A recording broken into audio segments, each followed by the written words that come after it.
All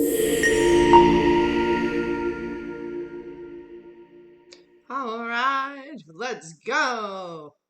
Hey, Danny and Anna, what's up, lady? Excited to see some fun fans in here.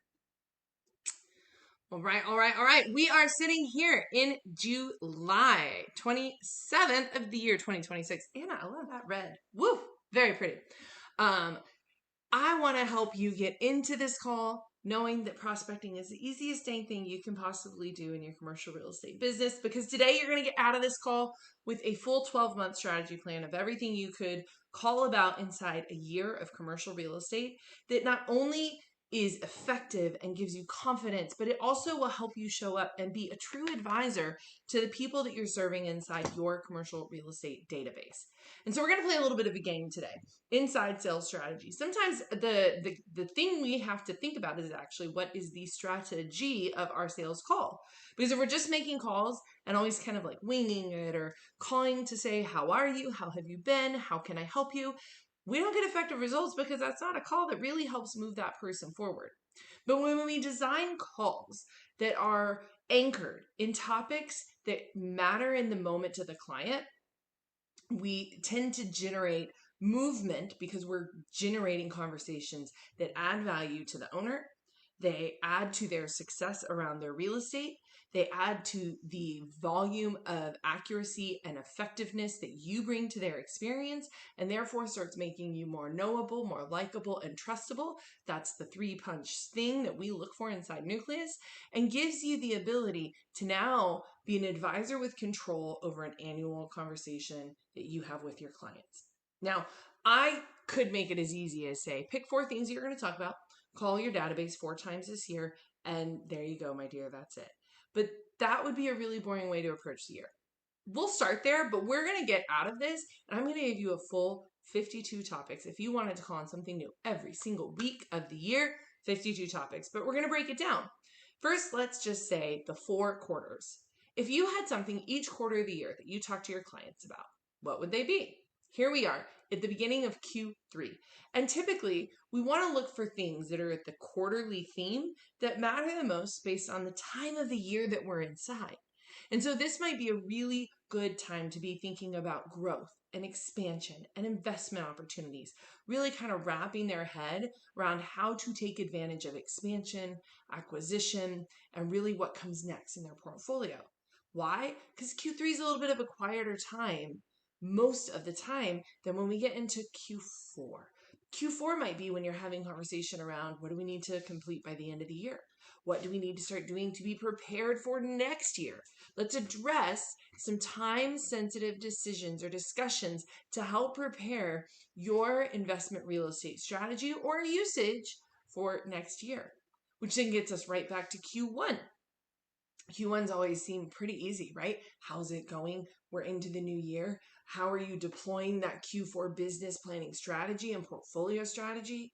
How are we making sure that your real estate is actually supporting this year's thesis, or your real estate is actually supporting your business investment goals this year? And by the time we get to Q2, we're really just finishing up taxes. People are a little bit like fatigued just after they get through the beginning of Q2, right? And so Q2 is a really great time to think about property performance, mid-year optimization, or do we have everything we need so that when we get to the middle of the year, we're ready to go. Now that would give us the overarch of 4 core topics. If you wanted to just call your clients, your database, your sphere 4 times a year, you're done. But that would only be if you were an average agent. And if you're inside our world with Launch or with Nucleus, you're not average. We're looking for something a little bit bigger. So let's walk through each of the quarters of the year and get really crystal clear. What would you do as the 12-week breakdown for each of those? Now, I'm going to give you what I actually have I'm looking at my spreadsheet here. Over 5 different years, we created on a team that I had in Venice Beach. We would create our 8-week database prospecting flow. And we did ours a little bit different than 12 weeks. I'm giving it 12 today. So if you're not on an 8-week rotation like I am, I don't screw your calendar up. But we would always come in October, November of the previous year, make the decisions. What would be our conversations that went across our 8-week flow? And some of these were topics we used multiple times. Some were ones we only used once. But we would pick the 6 conversations we would have throughout our database the whole year. And you say, Alicia, 6? Yeah, because rather than have one quarterly call, we had 6 specific calls that we went across the year. And we knew that that covered our whole year, in addition to current sale or rent and current like political or development changes happening in the market. It was California, so we can always do something like that. And so I pulled some of the topics that I think were the most interesting and the most effective out of our rotation of events. So when I look at Q1, and I think from the perspective of business planning, portfolio strategy, I'm going to give you the 12 I thought were most interesting. You pick the ones that feel right for you. And now you'll have what you need for your first quarter of conversations. Annual local market outlook, meaning what is the scope of what's coming in the next quarter? Not from a big hypothetical co-star view, but from a small micro optic view from your expertise. What's coming that's exciting or that would impact those owners? Interest rates, lending, conditions, and capital availability. Capital availability is always a really, really interesting one. Leads to great conversations. If you are very timid, shy, or novice level with your language around commercial debt product, I would avoid that one because that's a little bit harder to be on your toes and nimble with. 3, reviewing the client's current real estate portfolio. Anybody can do this one because especially in an AI embraced world, anyone can go through a series of a really deep needs analysis, right? Simon Sinek was in an interview I watched this weekend, and he said that there was a sales training company that did a survey of sales professionals, and the ones that were okay or so on average asked 3 or 4 questions before starting to push the sale. The ones that were exceptional asked 30 or more questions. 30 or more questions. Why? Because wild curiosity is what really helps really get the full view of what's happening, what the client needs, what's inside their portfolio or missing from their portfolio, what's impacting them, what their actual goal is versus our internalized hypothetical goal for what we think they should be wanting. And it also gives us the ability through asking lots of questions to authentically become knowable, likable, trustable. Because think about the last time you got in a conversation with somebody and they really, truly just listened to you and asked you a lot of questions and let you talk and share. It's a very rare experience in these days and age. And so when you do that, you become extremely likable because that's a really great relationship bonding experience. And so I love this one. I probably would say this is my favorite of all of the ones on the whole list I'm going to give you today, because any agent can do this. Any agent can do it well. And if you use AI to help you just build out what are the 30 to 35 questions, that's what it takes to be exceptional at sales, that I would ask to really review a client's current real estate portfolio or needs or wants, then that's a great exercise. Now, remember, this is for prospecting. Not everyone on the phone is going to want to do it. Some people are going to be like, nope, not interested. Click. Doesn't mean it's not a great call or a great topic that you've engineered. It just means it wasn't their day. That's fine. Number 4, lease expiration and critical date audit. I love this one. I would actually have my agents repeat it quarterly if they were in industrial or retail. That would be one that was always in their rotation, because if they felt like they heard an owner on the phone saying something and they were like, they don't have clarity of when their expirations are, we would offer that audit as part of our prospecting. Number 5, occupancy costs versus current market rents. Where are they sitting with that? Number 5, buy versus lease analysis. This one's super fun. It leads to a lot of activity, especially if you're calling owner users. Number 7, property valuation and equity review. This one is always alive all the time. You'll hear it in other sections. But this one, it was like a ride or die, because especially if you're in your first 2 years of commercial real estate, that's a topic you should be wanting to do as many proposals or valuations as you can get your hands on, because you're going to build your pipeline of future business. The people that let you do an analysis, that's you building a relationship and getting intel on their real estate. And as long as you serve that well, no one will be able to get between you and it. It also is building your ability to understand and value the real estate that you're working with. And so that one stays in rotation all the time. And in fact, if I have an agent on my team that's not doing well, that's where they are going to They're just going to sit in that on a desk right by me. And I want them pitching that to everybody. Number 8, identifying underperforming properties. And so we would pick one that looked like it was underperforming in the market from a leasing perspective, call the owner, talk about it, see if they would allow us to try to fill it, calling tenants in the area, and then they would prospect on that.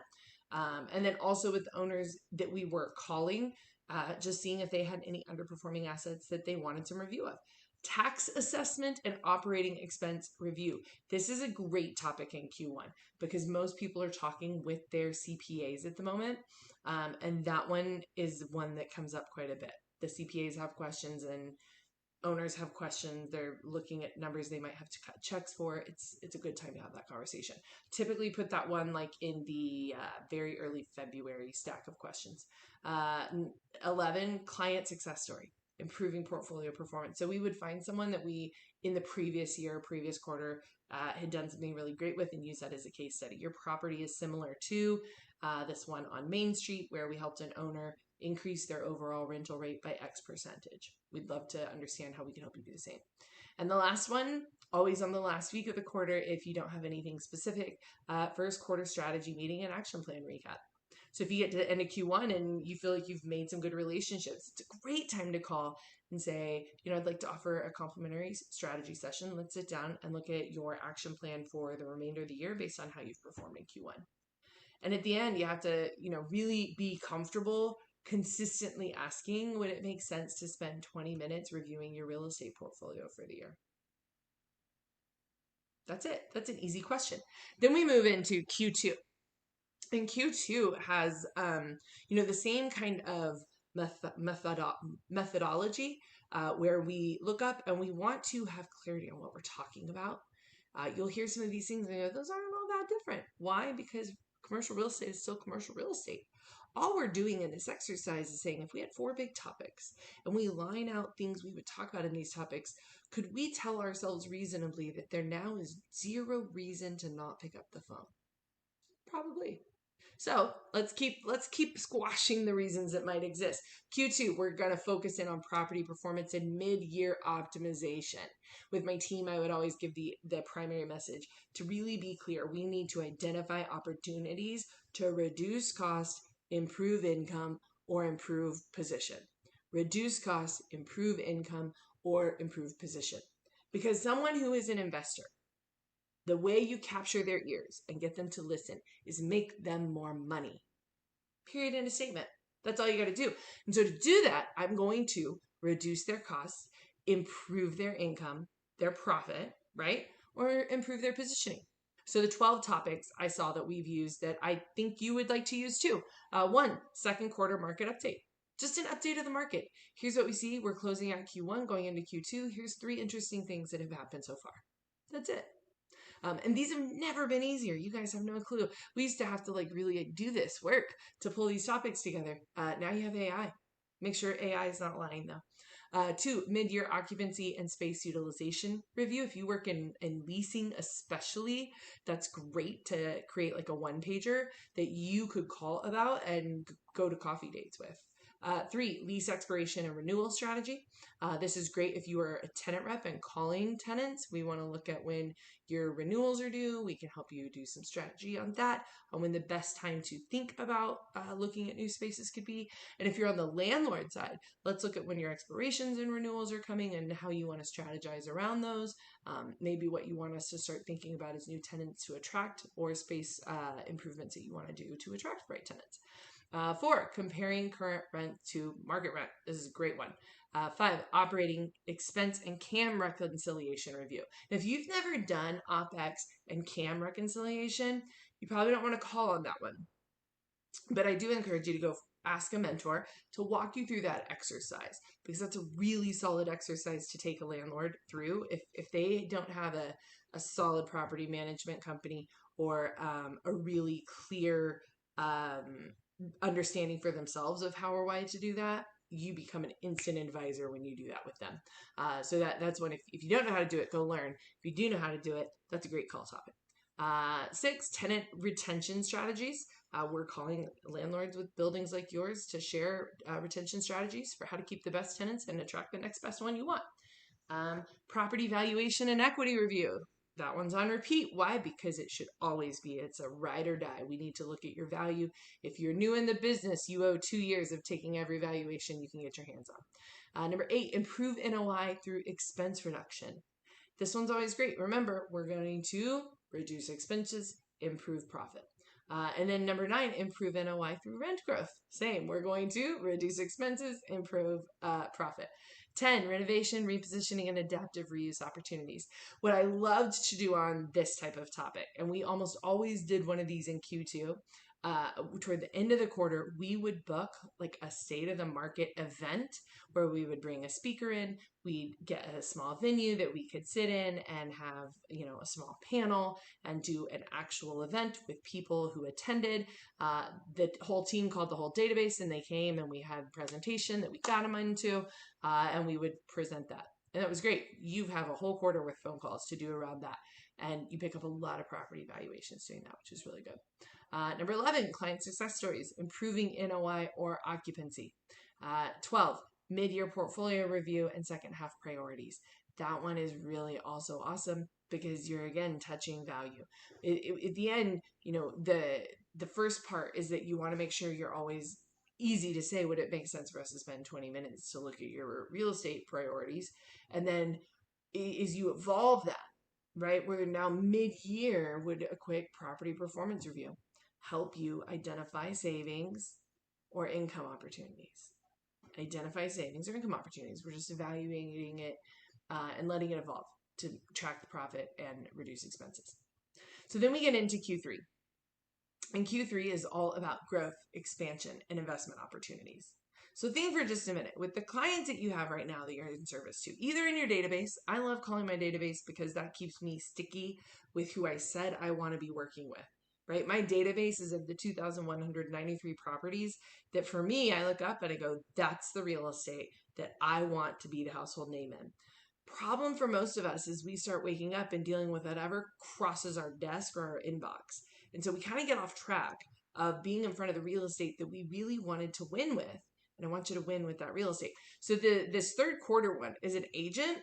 I want you to know you have permission to back yourself up a little bit and go get in front of the type of owners or the class of owners, the location of owners that you want to be in front of and say, okay, I'm going to be the household name inside of blank. And this quarter, we're going to talk about growth, expansion, and investment opportunities. Cool? You don't have to call whatever you're haphazardly in front of. Call who you wanted to be the household name of. So in Q3, it's all about positioning to take advantage for you too, but for our clients to take advantage of expansion, acquisition, investment opportunities. At the top, you'll hear me say this for each quarter, that quarterly market update. Now, why do I have you say that each quarter? Well, if they're getting an update about the market, they're going to get it somewhere. And by God, they should get it from you. If you're the expert and you're the one that you want to be the person that sells their real estate, helps them do their next lease, leases their space for them, walks them through their next development, whatever it is, why would you leave room for anyone else to give them a quarterly report? These are not hard to build out. Again, with AI, they've never been easier to build. They don't have to be pages and pages long. In fact, 1 to 2 pages that are very important copy and topics versus 12 pages of pretty woo-woo, lots of stuff. 2 pages is way more effective sometimes. But you should be the one providing it, and then your calls support it. Third quarter market update. Number 2, business expansion and location planning, meaning where would we look next? 3, lease expiration and relocation timeline review. That one is one for tenants. Third quarter tends to be a great time for many businesses to look at it, simply because this is a little bit of a quieter quarter for a lot of business asset classes. So we found in retail and in office, that was a great timeline to kind of get them to pay attention on that activity. 4, site selection criteria. Great call for landlords and for tenants. What are we seeing that is important in site selection criteria, and how does that impact you? 5, labor, demographic, traffic, and consumer access and analysis. We almost always had that as a comptroller report that we would pull. We were really fortunate in our county. We had a kick butt comptroller who always put out great reports. And so Q3 was normally when we would lean on that and do a whole week of calls just based on that. And you'll notice I'm saying a week on calls. That would mean we'd call an entire group of people, 250 on average, just with this one topic. And that was what we covered. So 52 topics make a lot of sense, right? So we didn't get bored in making the calls because I didn't want to make the same call 50 to 100 times a day for 8 weeks straight. And I found neither did my agents. Acquisition opportunities in the current market, that was almost always a pocket deal or something in the market that we underwrote differently than the listing agent did because we thought they did a poor job. Number 7, property valuation and availability equity. Number 8 was investment return and cash flow analysis. That we would almost always save for people that we had already done a proposal for. Now, remember, I've said each quarter we need to have that conversation. Let's do a proposal for property valuation equity analysis. Well, by the time you get to Q3, you have some of those stacked up. This is a great time to go, okay, let's look at how your money's performing now. Based on the debt that you have, based on the capital that you have in the deal, this is a great time for us to grab a cup of coffee and look at how your money is performing, how your cash flow is shaping up, and what we can do about it, right? For buyers that are owner users, any sale leaseback opportunities, we typically would call larger tenants that we knew were larger occupiers that we knew were owner users that we thought would be really good owner users for their next space. So we would get the front end of the deal there. And then we also had team members who called tenants that we thought were probably outsizing their space. And then they would talk through what moving could look like. And in the movement of all of this, we sometimes would come across deals that would fit together. We'd get the front end that would move and then the back end that would move. Next one, 1031 exchange preparation and timing. That was a week we almost always would line up a Friday like mixer event, have a little reception with a 1031 exchange professional, and then do calls all week inviting our database to come and attend that.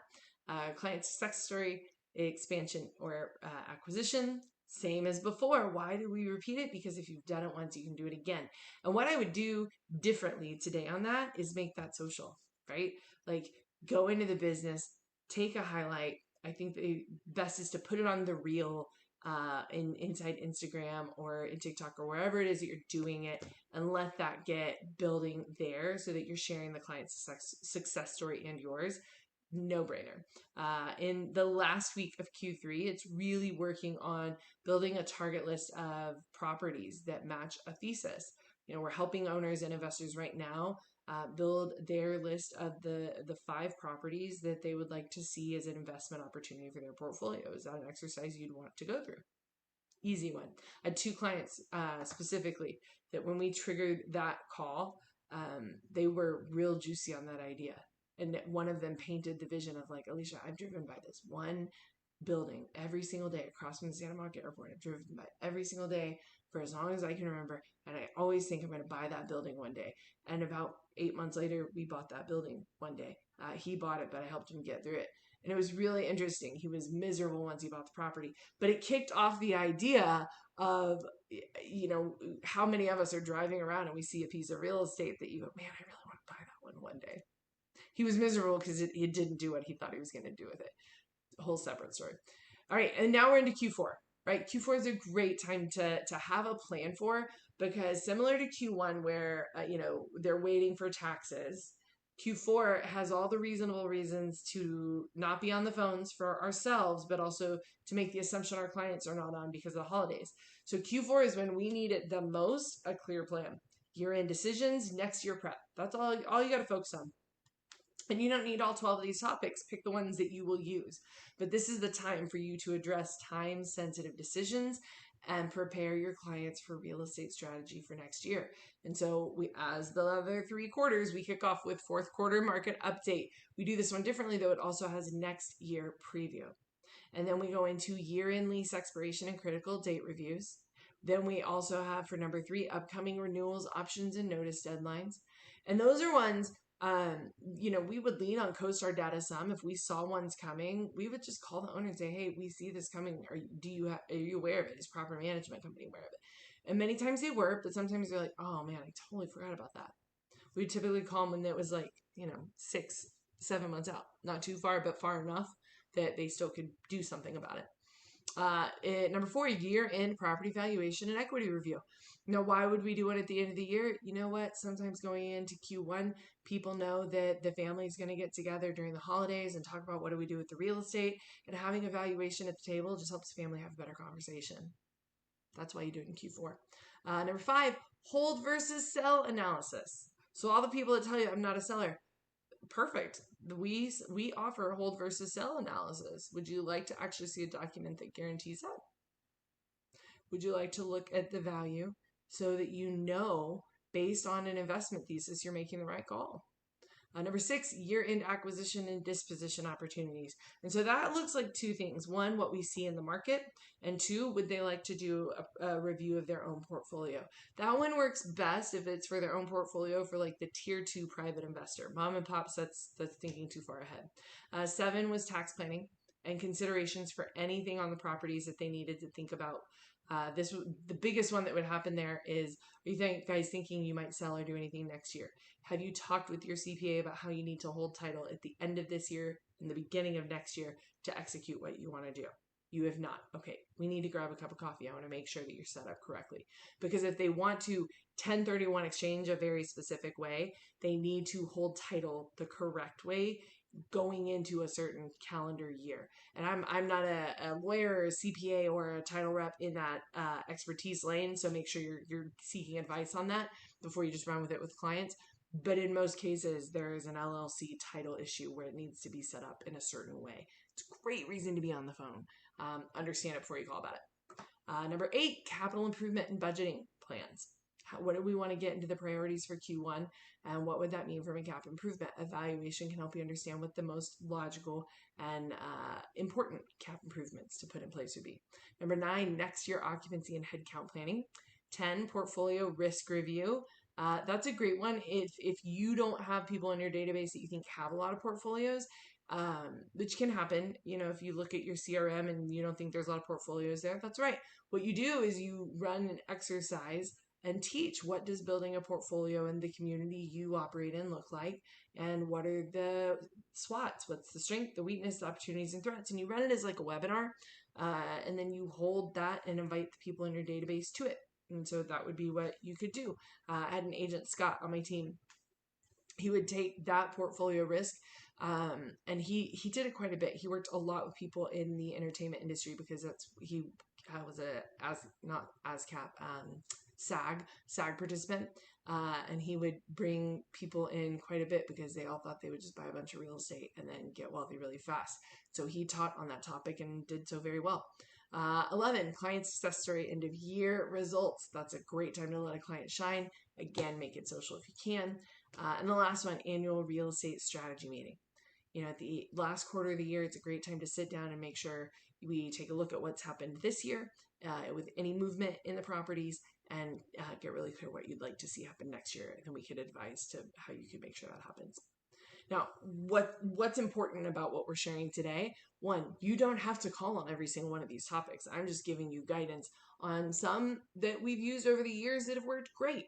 But we got that clarity by saying, okay, if there are 4 big overarching banners across the 4 quarters, we wanted to just extinguish all the reasonable reasons we might find to choose not to make calls because clients might be busy, because we don't know what to say. What would we talk about? And whether you realize or not, I just gave you 52 topics to talk about on the phone. And that means that you now could daily, weekly prospect in your business for an entire year, with the ability to educate with your clients, to diagnose better for yourself, to truly advise versus just sell, and to start convert business from your prospecting, which will feed your family, feed yourselves, feed your career, and then ultimately lead to a really successful next 12 months in commercial real estate. Helpful? Okay, I'll see you on the next one. Yes, very helpful, Alicia. Thank you so much. You bet. See you on the next one. Thank